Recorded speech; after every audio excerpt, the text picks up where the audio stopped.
My name's Ryan and I'm a communication electronics engineer in the Royal Air Force. I studied aviation engineering with pilot studies. It's exactly the same as an aerospace degree, but we got to do our pilot's license at the same time. So specifically to my role now, I'm a staff officer. We're replacing all of the now obsolete equipment with smaller, more compact, more advanced communication equipment, and these are all going out being deployed on exercises currently.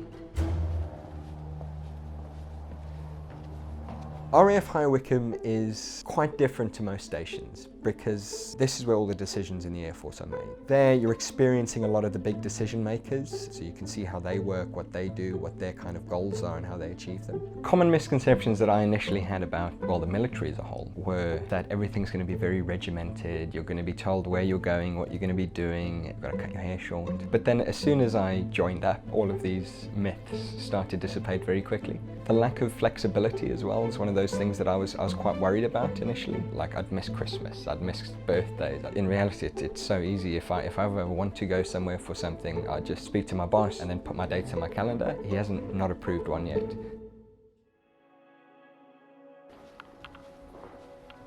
There's all these traditions, like you can either applaud or you can knock on the table. So it comes from back in the day, Lord Nelson when he lost his arm. You want to make him feel better rather than applaud him and tap on the table.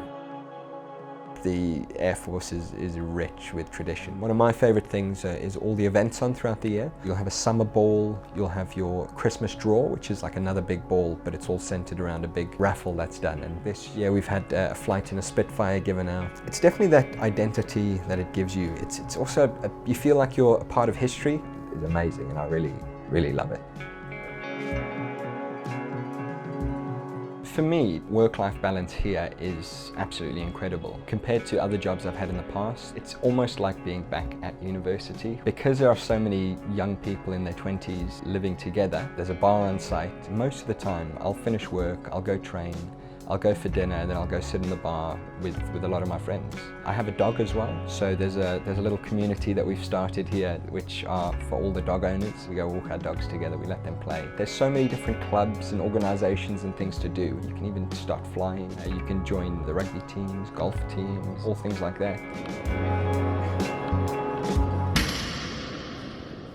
The things I know now compared to what I didn't know before when it comes to starting the RAF, well, there's actually an awful lot. When it comes to flexibility, I can talk to my career manager, I can explain to them where I want to push my career. One of the big fields opening up now is in cyber. There are plenty of roles available in there, and if I wanted to, I can speak to my boss and say, look, this is the way I want to push my career. And they generally would really help you do that. Because if you're happy, you're going to be motivated, you're going to stay around longer, and you're going to have a motivated, happy workforce. So generally, everyone works for each other. Everyone wants everyone to be happy and to perform the best they can.